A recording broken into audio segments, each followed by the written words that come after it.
السلام علیکم۔ آج سے ہم سارے نبیوں کے واقعات سمجھیں گے۔ آج ہم جس کہانی کی بات کرنے والے ہیں وہ صرف ایک نبی کی کہانی نہیں ہے، سچ پوچھیں تو یہ ہم سب کی کہانی ہے۔ یہ ہماری شروعات کی، ہماری پہلی غلطی کی اور پھر اس غلطی کے بعد معافی کی طاقت کی داستان ہے۔ آج ہم حضرت آدم علیہ السلام کے قصے میں چھپے گہرے اسباق کو سمجھنے کی کوشش کریں گے۔ تو چلیے شروع کرتے ہیں۔ کہانی کا آغاز ہوتا ہے اللہ تعالیٰ کے ایک اعلان سے، ایک ایسا اعلان جو پوری کائنات میں گونج اٹھتا ہے۔ اللہ فرشتوں کے سامنے اپنا ارادہ ظاہر کرتے ہیں کہ وہ زمین پر اپنا ایک خلیفہ، ایک نائب بنانے والے ہیں۔ یہی وہ لمحہ تھا جہاں سے انسانیت کے سفر کا آغاز ہوا۔ تو سب سے پہلا سوال، آخر انسان کو بنایا ہی کیوں گیا؟ اس کہانی کا پہلا حصہ ہمیں حضرت آدم کی تخلیق کے پیچھے چھپی اللہ کی حکمت اور علم کی گہرائیوں میں لے جاتا ہے۔ اب جب فرشتوں نے یہ سنا تو انہوں نے ایک سوال پوچھا، لیکن یہ سوال آپ سمجھیے کسی شک یا اعتراض کی وجہ سے نہیں تھا، بلکہ ایک تشویش کا اظہار تھا۔ وہ زمین پر پہلے بھی جنات جیسی مخلوق کو فساد اور خونریزی کرتے دیکھ چکے تھے۔ ان کے خیال میں شاید ان کی عبادت ہی کافی تھی، لیکن وہ اللہ کے بڑے منصوبے سے بے خبر تھے۔ اور اس پر اللہ تعالیٰ کا جواب بہت مختصر مگر بہت گہرا تھا۔ یہ جواب ہمیں یاد دلاتا ہے کہ مخلوق کا علم ہمیشہ محدود ہوتا ہے، جبکہ خالق کا علم لامحدود ہے۔ فرشتوں نے وہ دیکھا جو ہو چکا تھا، لیکن اللہ اس مستقبل کو جانتا تھا جو وہ بنانے والا تھا۔ اور پھر اللہ نے اپنی حکمت کو عملی طور پر دکھایا۔ ایک امتحان ہوا۔ اللہ نے حضرت آدم کو وہ علم سکھایا جو فرشتوں کو نہیں دیا گیا تھا، یعنی تمام چیزوں کے نام۔ جب فرشتوں سے ان چیزوں کے بارے میں پوچھا گیا تو انہوں نے اپنی لا علمی کا اظہار کیا، لیکن جب حضرت آدم کو حکم ہوا تو انہوں نے سب نام بتا دیے۔ اس طرح علم کی بنیاد پر ان کی فضیلت اور خلافت کی اہلیت ثابت ہو گئی۔ اب یہاں سے کہانی ایک بہت ہی اہم موڑ لیتی ہے، ایک ایسا موڑ جہاں فرما برداری اور تکبر کے بیچ ایک لکیر کھینچ جاتی ہے۔ ایک سیدھا سا حکم دیا جاتا ہے، لیکن اس کا نتیجہ کائنات کی تاریخ کا سب سے بڑا ٹکراؤ بن جاتا ہے۔ اللہ نے تمام فرشتوں اور ابلیس جو اس وقت تک ان کے ساتھ ہی عبادت کرتا تھا، سب کو ایک واضح حکم دیا کہ آدم کو سجدہ کرو۔ یہ سجدہ عبادت کا نہیں بلکہ تعظیم کا تھا، اللہ کے حکم کو ماننے اور آدم کے مرتبے کو تسلیم کرنے کا۔ یہ اصل میں اطاعت کا ایک امتحان تھا۔ اور بس اسی ایک لمحے میں دو راستے بالکل الگ ہو گئے۔ ایک طرف فرشتے تھے جنہوں نے جیسے ہی حکم سنا بغیر ایک لمحہ سوچے فوراً سجدے میں گر گئے، لیکن دوسری طرف ابلیس تھا جس نے تکبر کی وجہ سے صاف انکار کر دیا۔ ابلیس کا انکار صرف نافرمانی نہیں تھا، یہ تکبر کی انتہا تھی۔ اس نے اپنی دلیل یہ دی کہ وہ آگ سے بنا ہے اور آدم مٹی سے، اس لیے وہ بہتر ہے۔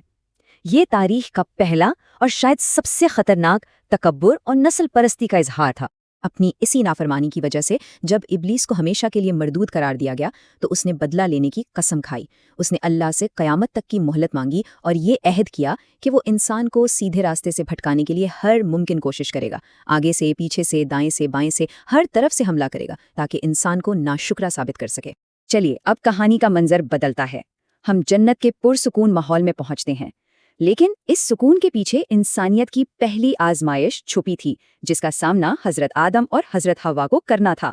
جنت میں حضرت آدم اور حوا کو ہر طرح کی نعمت حاصل تھی، وہ جہاں چاہتے جا سکتے تھے، جو چاہتے کھا سکتے تھے، بس ایک شرط تھی، ایک پابندی تھی، ایک خاص درخت کے قریب نہیں جانا تھا۔ اور یہیں پر شیطان نے اپنا کام شروع کیا۔ دیکھیے، اس نے سیدھا سیدھا یہ نہیں کہا کہ اللہ کا حکم توڑ دو، نہیں، اس نے ان کی خواہشات کو نشانہ بنایا۔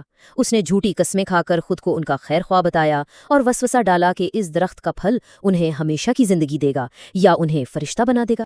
آخرکار شیطان کے مسلسل بہکاوے میں آ کر وہ بھول گئے اور انہوں نے اس درخت کا پھل کھا لیا، اور جیسے ہی انہوں نے ایسا کیا اس کا نتیجہ فوراً سامنے آ گیا۔ ان کے سطر ظاہر ہو گئے اور انہیں زندگی میں پہلی بار شرمندگی کا احساس ہوا۔ وہ جلدی سے درختوں کے پتوں سے خود کو ڈھانپنے لگے۔ جب اللہ نے ان سے ان کی غلطی کے بارے میں پوچھا تو ان کا رد عمل شیطان جیسا نہیں تھا۔